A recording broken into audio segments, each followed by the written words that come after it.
اگرچہ الطاف حسین 1953 میں کراچی میں پیدا ہوئے تھے، تاہم انہوں نے ہمیشہ اپنی شناخت ایک مہاجر کے طور پر ظاہر کی ہے، ایک اصطلاح جو ہندوستان سے پاکستان ہجرت کرنے کے لیے آنے والوں کے لیے استعمال کی جاتی ہے۔ دلی سے تقریباً 140 میل جنوب آگرہ میں الطاف حسین کے والد کے پاس ریلوے اسٹیشن مینیجر کے طور پر ایک باوقار ملازمت تھی۔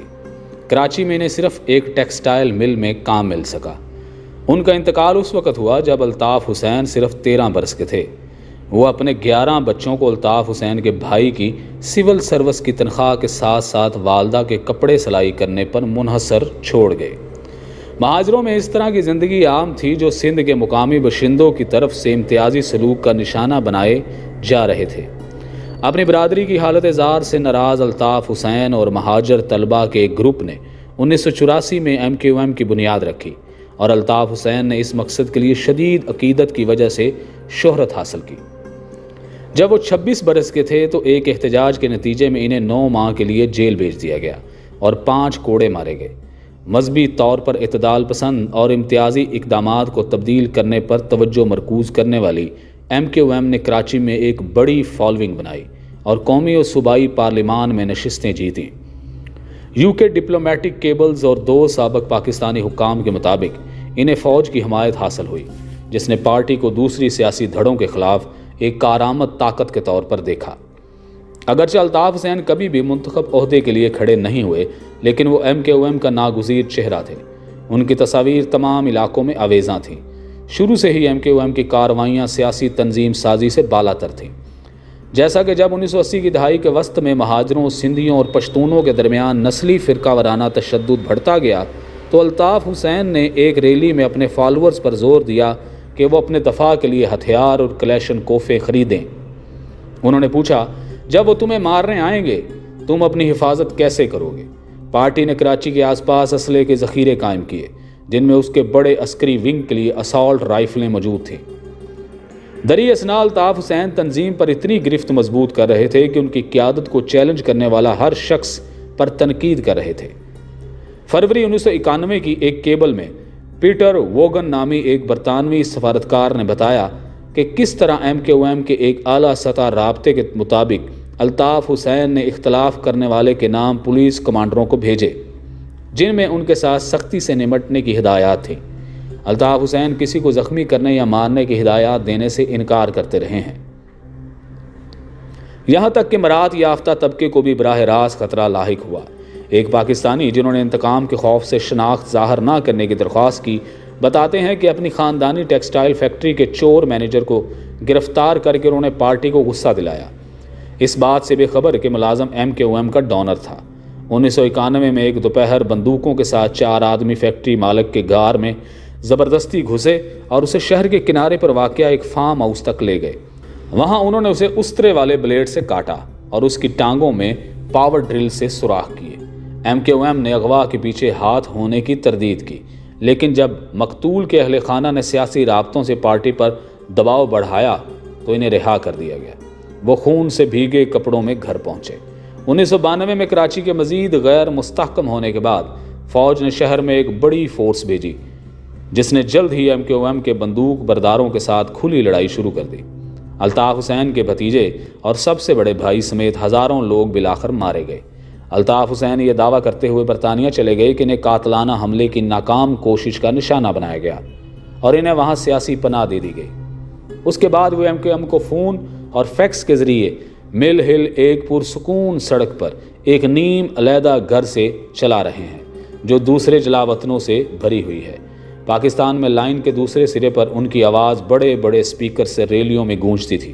انہوں نے جہاں سے بھی موقع ملا مدد حاصل کی۔ ووگن سے ملاقات کرتے ہوئے MQM کے ایک عہدیدار نے بتایا کہ الطاف حسین نے پاکستان کے حریف ہندوستان کے ایک سینئر سفارتکار کے ساتھ خفیہ ملاقات کرنے میں مدد کی درخواست کی تھی۔ امریکہ میں 9/11 حملوں کے فوراً بعد الطاف حسین نے وزیر اعظم ٹونی بلیئر کو ایک رسمی خط بھیجا، جس میں پاکستانی انٹیلیجنس ایجنسی ISI سے تحفظ کے بدلے القاعدہ کے خلاف جنگ میں مدد کرنے کی پیشکش کی گئی۔ انہوں نے 2001 میں برطانوی شہریت حاصل کی تھی، جس سے پاکستان میں قیاس آرائیاں شروع ہوئیں کہ انہیں برطانوی حکومت کی مدد کرنے پر انعام دیا گیا۔ برطانوی پارلیمنٹ میں بائیں بازو کے رکن پارلیمنٹ جارج گیلولے نے یہ جاننے کے مطالبہ کیا کہ الطاف حسین کو پاکستان میں ایج ویئر کے ایک صوفے سے دہشت گردی، کاروباری اداروں اور شہریوں سے بھتہ خوری کی مہم چلانے کی اجازت کیوں دی جا رہی ہے۔ 2 سابق برطانوی عہدیداروں کے مطابق الطاف حسین کے نیچرلائزیشن کی درخواست کو قبول کرنے کا فیصلہ امیگریشن کے عملے کی ایک پروسیسنگ غلطی تھی، نہ کہ اس کی افادیت کا عکاس۔ پھر بھی ان کا پاسپورٹ کبھی منسوخ نہیں کیا گیا اور الطاف حسین آج بھی برطانیہ کے شہری ہیں۔ برطانیہ میں امیگریشن کے معاملات کو سنبھالنے ہوئے ہوم آفس کے ساتھ ساتھ فارن کامن ویلتھ اور ڈیولپمنٹ آفس نے تبصرہ کرنے سے انکار کر دیا۔ فوج کی جانب سے ختم کرنے کی کوششوں کے باوجود MQM نے کراچی کے زیادہ تر حصے پر اپنی گرفت مضبوط برقرار رکھی، خاص طور پر جب جنرل مشرف نے 1999 کی بغاوت میں پاکستان کا کنٹرول سنبھالا۔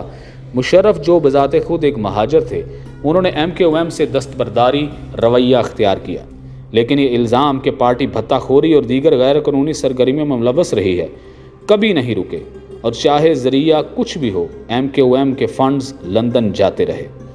برسوں کے دوران MQM نے کم از کم 7 برطانوی جائیدادیں حاصل کی، جن میں الطاف حسین کے لیے ایک عظیم الشان سرخ اینٹوں کا گھر بھی شامل ہے، جو 2001 میں 1 ملین پاؤنڈ سے زیادہ میں خریدا گیا تھا۔ عمران فاروق کا قتل۔ 16 ستمبر 2010 کو عمران فاروق نامی MQM کے ایک بانی رکن گھریلو سامان کا ایک تھیلا لے کر ایج ویئر ٹیوب اسٹیشن سے اپنی بیوی اور 2 جوان بیٹوں کے پاس جانے کے لیے گھر کی طرف نکلے۔ عمران فاروق 1990 کی دہائی کے فوجی کریک ڈاؤن کے دوران روپوش ہو گئے تھے، جو سال 2000 سے عین پہلے لندن میں دوبارہ ظاہر ہوئے۔ ابتدا میں الطاف حسین نے عمران فاروق کو کیمروں کے سامنے مضبوطی سے گلے لگاتے ہوئے ایک طویل عرصے سے کھوئے ہوئے بھائی کی طرح خوش آمدید کیا، لیکن بعد میں پاکستان میں عدالتی دائروں میں الزام لگایا گیا کہ الطاف حسین نے عمران فاروق کو اپنی قیادت کے لیے خطرے کے طور پر دیکھا۔ ان کے تعلقات جلد ہی مرجھا گئے اور عمران فاروق کو MQM سے معطل کر دیا گیا۔ 2 پاکستانی اشخاص کاشف خان کامران اور محسن علی سید عمران فاروق پر نظر رکھے ہوئے تھے اور اسٹیشن سے نکلتے ہی ان کا پیچھا کرنے لگے۔ جب وہ اپنے گھر سے چند قدم کے فاصلے پر تھے تو محسن عمران فاروق کے پاس پہنچا اور انہیں پکڑ لیا، جبکہ کامران نے اب کے سر پر اینٹ ماری اور پھر ان کے سینے اور پیٹ پر وار کیا۔ دونوں افراد نے عمران فاروق کی لاش کو پھینکا اور سیدھے ہیتھرو ایئرپورٹ گئے، جہاں سے وہ سری لنکا جانے والی پرواز میں سوار ہو گئے۔ راستے میں کامران نے کراچی میں ایک مختصر کال کی، کام ہو گیا، جس کے بارے میں سید نے پولیس کو بیان میں بتایا۔ عمران فاروق کا قتل سرخ لکیر تھی۔ بالآخر برطانوی پولیس نے MQM سے منسلک کئی جائیدادوں پر چھاپا مارا، جس میں لاکھوں پاؤنڈ نقدی برآمد ہوئی۔ پیسوں کے ڈھیروں کے علاوہ الطاف حسین کے گھر میں انہوں نے بندوقوں اور دیگر ہتھیاروں کی خریداری کی فہرست دریافت کی، جس کی قیمت حیران کن طور پر ہندوستانی روپوں میں تھی۔ میٹروپولیٹن پولیس کے جاسوسوں کا خیال ہے کہ کچھ funds research and analysis wing یعنی انڈین ایجنسی را، جو ہندوستانی انٹیلیجنس سروس ہے، اس سے آئے ہوئے ہوں گے۔ الزامات پاکستان میں نشر ہوئے تو مزید دھماکہ خیز ثابت ہوئے۔ بھارتی وزیر اعظم کے دفتر نے بلومبرگ تبصرے کی درخواست کا جواب نہیں دیا۔ اگر اس معاملے میں صداقت نہیں بھی تھی تو نقد رقم واضح طور پر غیر یقینی حقیقت تھی اور پولیس نے منی لانڈرنگ کی تحقیقات کا آغاز کر دیا۔ مالی تحقیقات کے نتیجے میں کوئی سزا نہیں ہوئی اور نہ ہی الطاف حسین پر عمران فاروق کی موت کے سلسلے میں کوئی الزام عائد کیا گیا۔ MQM کا اختتام۔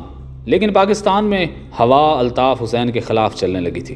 2013 میں چین کے نئے رہنما شی جن پنگ نے بیلٹ اینڈ روڈ انیشیٹو کی نقاب کشائی کی تھی، جو کہ پورے ایشیا اور اس سے باہر کی $1 ٹریلین کے بنیادی ڈھانچے کا منصوبہ ہے۔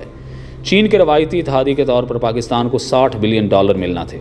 اس ساری رقم کی نتیجہ خیز طور پر خرچ کرنے کے لیے کراچی میں مزید استحکام کی ضرورت تھی، اور اس کا مطلب تھا کہ MQM اب تجارتی امور اور کاروبار کو روکنے کے قابل نہیں رہے گی۔ الطاف حسین کے 2016 میں اپنے پیروکاروں کو ٹی وی اسٹوڈیوز پر حملے کرنے کے مطالبات پر اکسانے کے بعد فوجی کریک ڈاؤن ہوا، جو پارٹی کے لیے سیاسی کینسر ثابت ہوا۔ کراچی میں پارٹی کے اعلیٰ عہدیداروں نے الطاف حسین کی قیادت سے دستبرداری کا اعلان کیا، لیکن یہ واضح نہیں کیا کہ اب انچارج کون ہے، وہ جو اس وقت توہان موجود تھے یا ایک مہاجر جو اب بھی عہدے کی وجہ سے وفاداروں کو حکم دیتا ہے۔ MQM پاکستان یا کراچی ونگ نے پارٹی کے برطانوی اثاثوں کو کنٹرول کرنے کی کوشش کی اور ایک مقدمے الزام لگایا کہ الطاف حسین نے MQM کے لاکھوں پاؤنڈز فنڈز اپنی جیب میں ڈالے۔ لڑائی کے دوران MKOM نے 2018 کے قومی انتخابات میں صرف 7 نشستیں حاصل کیں، جو کہ اب تک کی سب سے کم تعداد ہے۔ الطاف حسین کے ان پٹ کے بغیر کراچی کا لاوارث ونگ عمران خان کی مخلوط حکومت میں داخل ہوا۔ اس دوران الطاف حسین برطانوی پولیس کے ریڈار پر واپس آ گئے۔ جون 2019 میں افسران ان کے گھر میں گھسے، گرفتار کیا اور پھر ان پر ٹی وی اسٹیشن پر تشدد میں اس کے کردار کے لیے دہشت گردی کی حوصلہ افزائی کا الزام عائد کیا۔ 2021 کے موسم گرما میں ایک ابر آلود دوپہر کی آخر میں حسین اپنی مل ہل پراپرٹی کے اندر گہرے رنگ کے سوٹ اور اپنے ٹریڈ مارک چشموں کے ساتھ ساتھیوں کے ایک چھوٹے سے گروپ کے ساتھ انتظار کر رہے تھے۔ دوران انٹرویو الطاف حسین نے دلیلیں دی کہ ان کی قانونی پریشانیاں فوج اور ISI سے بڑھ کر پوشیدہ کرداروں کی وجہ سے تھیں۔ انہوں نے کہا، پچھلے 30 سالوں سے میں جلاوطنی میں ہوں، میں قیمت ادا کر رہا ہوں۔ دہشت گردی کا الزام، پولیس کی تحقیقات اور ان کے اجنبی ساتھیوں کی طرف سے مقدمات کے باوجود انہوں نے ان سب سے آخر تک لڑنے کا منصوبہ بنایا۔ انہوں نے کہا کہ میں بھیک مانگنے اور ہتھیار ڈالنے کے بجائے جیل میں مرنے کو ترجیح دوں گا۔ قتل، بھتہ خوری اور دیگر جرائم کے الزامات کے بارے میں پوچھے جانے پر جو MKOM اور خود الطاف حسین سے منسوب ہیں، انہوں نے اپنے ساتھیوں سے قرآن مجید لانے کا مطالبہ کیا۔ ان میں سے 2 نے مقدس کتاب پر قسم کھائی کہ الطاف حسین نے کبھی بھی کسی علاقے پر حملہ کرنے، لوٹ مار کرنے، لوٹنے، کسی کو قتل کرنے کا حکم دینے کے لیے ایک لفظ بھی نہیں کہا۔ الطاف حسین نے ہر الزام کو رد کرتے ہوئے وضاحت کی کہ منی لانڈرنگ اور ہندوستانی انٹیلیجنس سے فنڈ کی تجاویز سب کچرا تھی، جبکہ پولیس کو ان کے گھر سے ملنے والی نقدی صرف حفاظت کے لیے تھی۔ خاص طور پر الطاف حسین نے عمران فاروق کے قتل کی ذمہ داری سے انکار کیا۔ قاتلوں کو بالآخر پاکستان میں گرفتار کر لیا گیا، جہاں انہوں نے تفتیش کاروں کو بتایا کہ MKOM کے رہنما نے انہیں جرم کرنے کی ہدایت کی تھی، اگرچہ بعد میں انہوں نے ان بیانات کو مسترد کر دیا۔ اسلام آباد کی ایک عدالت نے 2020 میں فیصلہ دیا کہ وہ الطاف حسین کے حکم کے تحت کام کر رہے تھے۔ الطاف حسین نے سخت لہجے میں کہا، میں انہیں نہیں جانتا۔ اس کے بجائے انہوں نے کہا کہ فاروق کی موت پاکستانی انٹیلیجنس کا کام تھا۔ الطاف حسین کی تردید ایک اور واقعے کے چند ہی ہفتے بعد سامنے آئی، جس میں انہیں پار کرنے کی کوشش میں ایک شخص نقصان اٹھا بیٹھا۔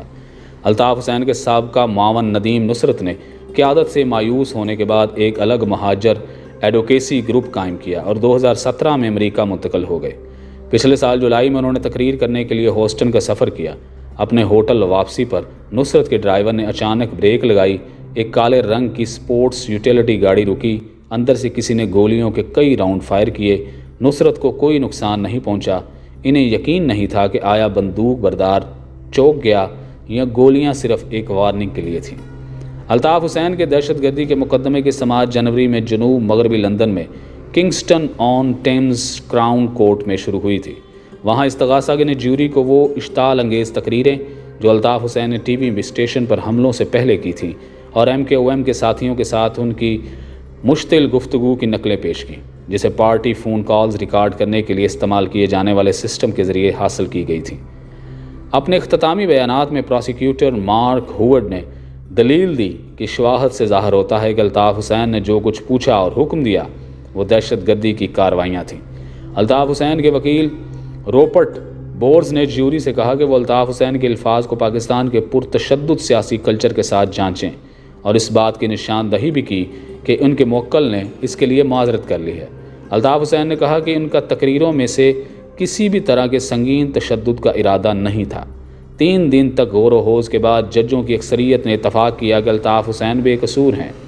وہ حامیوں کے چھوٹے ہجوم کو بوسے دیتے ہوئے عدالت سے خوشی کے عالم میں نکلے۔ الطاف حسین کا مستقبل اب بھی تاریک نظر آتا ہے۔ آپس کی لڑائی اور فوج کے دباؤ میں آ کر وہ جماعت جو کبھی پاکستان کے معاشی دل پر حاوی تھی، بری طرح کمزور دکھائی دیتی ہے، لیکن MKOM اس سے پہلے ہی پیچھے ہٹ چکی ہے۔ اپریل میں الطاف حسین کے لندن والے دھڑے نے عارضی طور پر کراچی میں اپنی کارروائیوں کو بحال کیا۔ انہیں پاکستان میں مقیم 2 رہنماؤں کے اپنے ساتھی کے طور پر کام کرنے کے لیے نامزد کیا۔ ایک حامی نے پاکستانی عدالت میں ان کی تقاریر پر سے پابندی ہٹانے کی درخواست بھی دائر کر رکھی ہے۔